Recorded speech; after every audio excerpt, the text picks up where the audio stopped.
Hello বন্ধুরা, আজ তোমাদের দশম শ্রেণীর জন্য অসুখী একজন কবিতাটি আমি পাঠ করে সংক্ষেপে তার আলোচনা করে দিচ্ছি। দেখো, তোমরা বাংলা ভাষায় লেখা বিভিন্ন কবিতা, গল্প, নাটক এসব যেমন পড়ছো, তেমনি তোমাদের বিদেশি লেখক বা কবি, নাট্যকার এদের সঙ্গেও যাতে তোমরা পরিচিত হতে পারো বা তাদের বিভিন্ন রচনায় তোমরা সমৃদ্ধ হতে পারো, সেই জন্য তোমাদের বিদেশি কবিদের কিছু কিছু লেখা পাঠ্যান্তর্গত করেছেন মধ্যশিক্ষা পর্ষদ। এরকমই একটি কবিতা, অসুখী একজন। এই অসুখী একজন কবিতাটি এটি অনুদিত কবিতা। মূল যে কবিতা সেটি লিখেছেন পাবলো নেরুদা। তিনি দক্ষিণ আমেরিকার চিলিয়ান কবি, অর্থাৎ চিলিতে তিনি জন্মগ্রহণ করেছিলেন। তো তার এক্সট্রা ভাগারিয়া এই কাব্যের অন্তর্গত লা ডেসডিচাদা এই নামে যে কবিতা, সেই কবিতাটি বাংলা ভাষায় অনুবাদ করেছেন বিখ্যাত সাহিত্যিক নবারুণ ভট্টাচার্য। তার পরিচয় সংক্ষেপ তোমাদের বলি। তোমরা মহাশ্বেতা দেবীর নাম শুনেছ, জানো তোমরা মহাশ্বেতা দেবী, এবং নাট্যকার বিজন ভট্টাচার্য, নবান্ন নাটক খ্যাত বিজন ভট্টাচার্য এবং মহাশ্বেতা দেবীর সন্তান নবারুণ ভট্টাচার্য। তিনি পাবলো নেরুদার অনেকগুলি কবিতা বাংলায় অনুবাদ করেছেন। তো তার মধ্যে তার অন্যতম একটি কবিতা হলো অসুখী একজন। এই অনুদিত কবিতাগুলি তিনি সংকলন করেছেন এবং তার কাব্যের নাম দিয়েছেন বিদেশি ফুলে রক্তের ছিটে। এটি 2013 সালে সংকলিত হয়েছে। তো নবারুণ ভট্টাচার্য ওই লা ডেসডিচাদা কবিতাটির নামকরণ করেছেন অসুখী একজন। পাবলো নেরুদার এই যে কবিতাটি, এটি তোমরা ভালো করে পড়লে বুঝতে পারবে যে কবিতাটি কত সুন্দর। আর এখানে কবি পরিচিতিতে যে দেওয়া রয়েছে তার প্রকৃত নাম বা পুরো নাম, এটাও মনে রাখতে হবে, এটাও পরীক্ষার প্রশ্নে থাকে। নেকতালি রিকার্দো রেয়েন্স বাসোয়ালতো, এটি তার প্রকৃত নাম। আর সংক্ষেপে পাবলো নেরুদা। দেখো, এখানে কবি আত্মজবানির আদলে কবিতার কাহিনী বর্ণনা করেছেন। আমি তাকে ছেড়ে দিলাম, অপেক্ষায় দাঁড় করিয়ে রেখে দরজায় আমি চলে গেলাম দূর দূরে।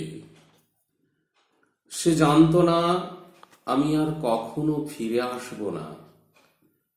একটা কুকুর চলে গেল, হেঁটে গেল গির্জার এক নাম, একটা সপ্তাহ আর একটা বছর কেটে গেল।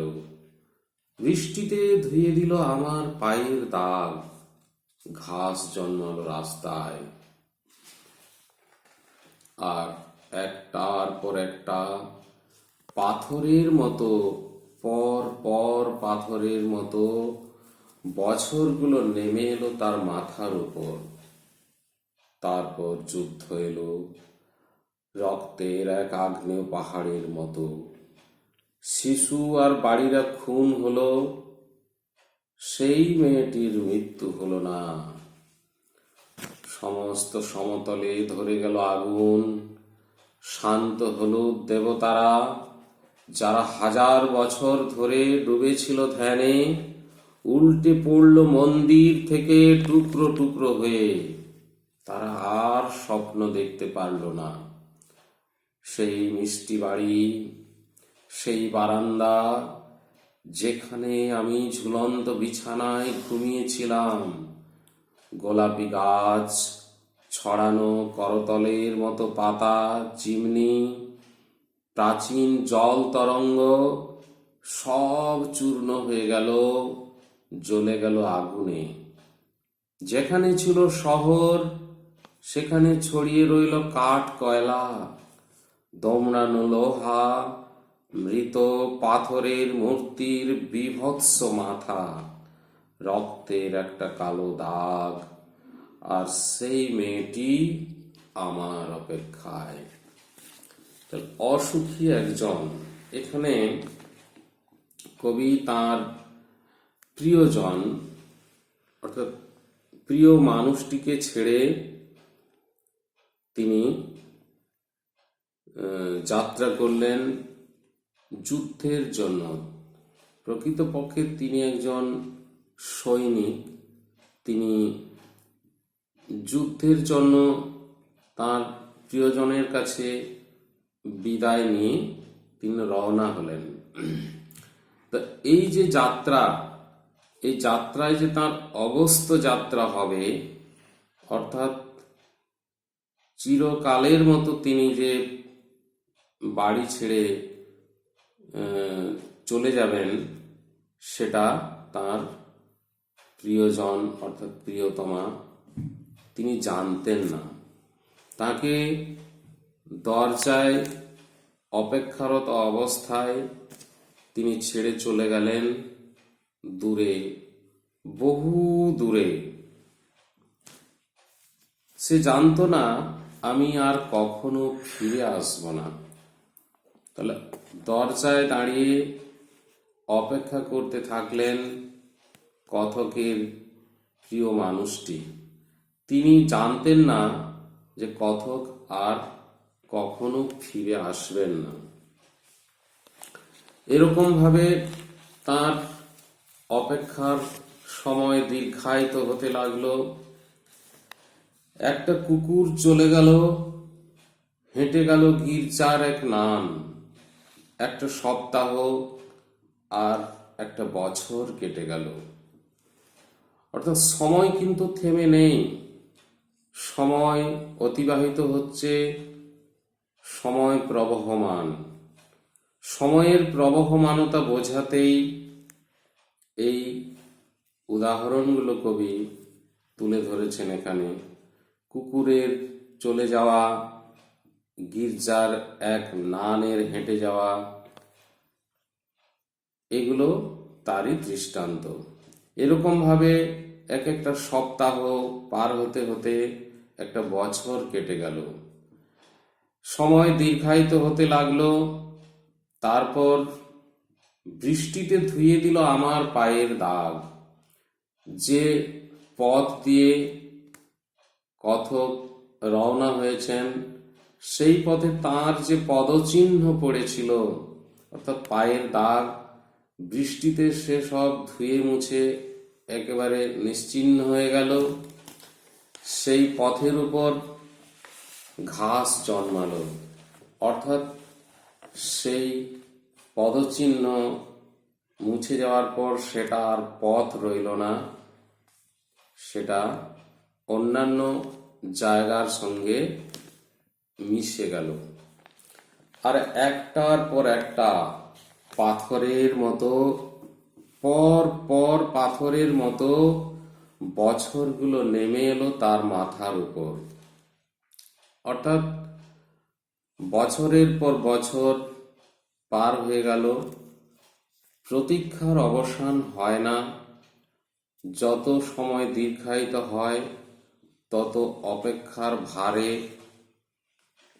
সেই অপেক্ষারতা কবির প্রিয়জন তিনি যেন ভারাক্রান্ত হয়ে পড়েন। এরকম ভাবে অপেক্ষায় থাকতে থাকতে একটা সময়ে যুদ্ধ এলো। সেই যুদ্ধ ভয়ঙ্কর যুদ্ধ, রক্তের এক আগ্নেয় পাহাড়ের সঙ্গে সেই যুদ্ধকে তুলনা করেছেন কবি। সেই যুদ্ধের যে বীভৎসতা, ভয়ঙ্করতা, নৃশংসতা, তা কল্পনার অতীত। সেই যুদ্ধে শিশু আর বাড়িরা খুন হলো। অর্থাৎ যে কোনো বিপদের সময় শিশু এবং মহিলাদের আমরা রক্ষা করার কথা আগে ভাবি, কিন্তু এখানে এই যুদ্ধে শিশুরাও রেহাই পেল না। এবং যে বাড়িতে মানুষ আশ্রয় নিয়েছিল বা আশ্রয় নিত, সেই বাড়িও ধ্বংস হলো। অর্থাৎ মানুষ আশ্রয় হারিয়ে গৃহহীন হয়ে পড়ল। কিন্তু এত কিছু ধ্বংসের মধ্যেও সেই মেয়েটির মৃত্যু হলো না। সমস্ত সমতলে ধরে গেল আগুন, শান্ত হলো দেবতারা, যারা 1000 বছর ধরে ডুবেছিল ধ্যানে, উল্টে পড়ল মন্দির থেকে টুকরো টুকরো হয়ে। তারা আর স্বপ্ন দেখতে পারল না। তাহলে একটা কথা আছে যে নগর পুড়িলে দেবালয় কি বাদ যায়। অর্থাৎ দেবালয় তো নগরের মধ্যেই থাকে, কিন্তু নগর যদি ধ্বংস হয়, নগর যদি পুড়ে যায়, দেবালয়ও বাদ যায় না। এক্ষেত্রেও তাই হলো। যুদ্ধে শহর ধ্বংস হয়ে গেল। 1000 বছর ধরে যে সমস্ত দেবতারা শহরের বুকে মন্দিরে আসন লাভ করে মানুষের কাছ থেকে পূজার্চনা লাভ করছিলেন, সেই সমস্ত দেবতারা তারা উল্টে পড়লেন মন্দির থেকে। অর্থাৎ দেবতারা এই বীভৎস যুদ্ধের কাছে তারাও অসহায়। কবি কালিদাস রায় তার চাঁদ সদাগর কবিতায় বলেছেন যে মানুষই দেবতা গড়ে, তাহারি কৃপার পরে করে দেব মহিমা নির্ভর। অর্থাৎ মানুষ যদি কৃপা করে তবেই দেবতারা পূজা পান। দেবতাদের মহিমা মানুষের উপরে নির্ভর করে। তাই তিনি বলেছেন দেব নয় মানুষই অমর। তা দেবতারা অমর নয়, অমর হলো মানুষ। মানুষের জন্যই দেবতারা পূজা পান। তো এখানেও আমরা দেখছি যে যুদ্ধের ভয়াবহতার মধ্যেও সেই মেয়েটির কিন্তু মৃত্যু হয়নি, অথচ দেবতারা মন্দির থেকে টুকরো টুকরো হয়ে উল্টে পড়ল। তারা আর স্বপ্ন দেখতে পারল না। তাদের মধ্যেও অনেক স্বপ্ন ছিল, আশা ছিল, তারা বেশি মানুষের পুজো পাবে, বেশি প্রতিষ্ঠা পাবে, তাদের মহিমা দিকে দিকে প্রচারিত হবে, যশ খ্যাতি প্রতিপত্তি ছড়িয়ে পড়বে তাদের মধ্যেও বিভিন্ন রকমের স্বপ্ন বাসা বেঁধেছিল। দেবতারা আর স্বপ্ন দেখতে পারল না।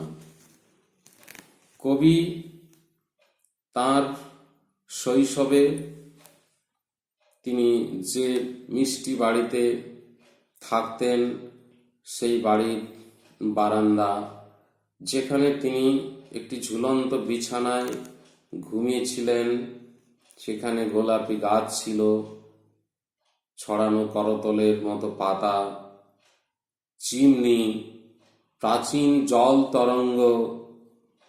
তরঙ্গ এক রকমের বাদ্যযন্ত্র, এই সব কিছু চূর্ণ বিচূর্ণ হয়ে গেল, আগুনে জ্বলে পুড়ে একেবারে সব ধ্বংস হয়ে গেল।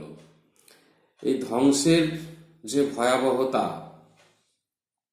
তা এতই ভয়ঙ্কর, এতই বীভৎস যে সেই বীভৎসতা বোঝাতে কবি এই শেষ স্তবকটিতে দেখিয়েছেন যে যেখানে ছিল শহর সেখানে ছড়িয়ে রইল কাঠ কয়লা, দোমড়ানো লোহা, মৃত পাথরের মূর্তির বীভৎস মাথা, রক্তের একটা কালো দাগ।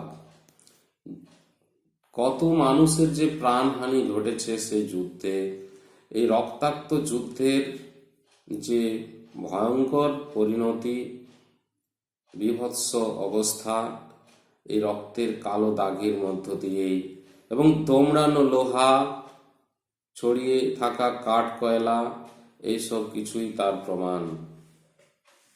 কিন্তু এত কিছুর মধ্যেও সেই অপেক্ষারতা মেয়েটি কিন্তু মারা গেল না, তার মৃত্যু ঘটল না। সেই কবির অপেক্ষারতা প্রিয়জন, তিনি কিন্তু কবির ফিরে আসার অপেক্ষায় দরজায় দাঁড়িয়েই রইলেন, তার মৃত্যু ঘটল না। কবি Thomas Hardy in time of the breaking of nations কবিতায় তিনি দেখিয়েছেন যে যুদ্ধের ভয়াবহতার মধ্যেও কৃষি কাজ চলতে থাকে, মানুষের ক্ষুধা নিবৃত্তির কাজ বন্ধ হয় না, অর্থাৎ রান্না বান্না, খাবার তৈরি, এসব চলতে থাকে, এবং প্রেম বা ভালোবাসা এটি চিরন্তন, কোনো কিছুই একে নিঃশেষ করতে পারে না। তাহলে এখানে অসুখী একজন কবিতায় কবির জন্য অপেক্ষারতা যে মেয়েটি, সে আসলে মানবিকতার প্রতীক, দেশ মাতার প্রতীক, কবির স্বদেশ, কবির মাতৃভূমি, তার কখনো নিঃশেষ হয় না, ধ্বংস হয় না, ধ্বংস নেই। তাই এত কিছু ভয়ঙ্কর ঘটনা ঘটলেও, যুদ্ধের যে ভয়াবহ পরিণতি হলেও সেই মেয়েটির মৃত্যু হয়নি। তিনি যে মানবিকতার প্রতীক, তিনি প্রেম ভালোবাসার প্রতীক। এইভাবে অসুখী একজন কবিতায় দেখা যাচ্ছে যে তিনি অসুখী হলেও তিনি কিন্তু অমর, তিনি চিরন্তন, তার ধ্বংস নেই, তার প্রলয় নেই, সব কিছুর মধ্যেই তিনি বেঁচে রয়েছেন। এইভাবে আমরা অসুখী একজন কবিতাটির পাঠ এবং আলোচনা শেষ করলাম। পরের অংশে আমরা প্রশ্নোত্তর নিয়ে আলোচনা করব। ওকে।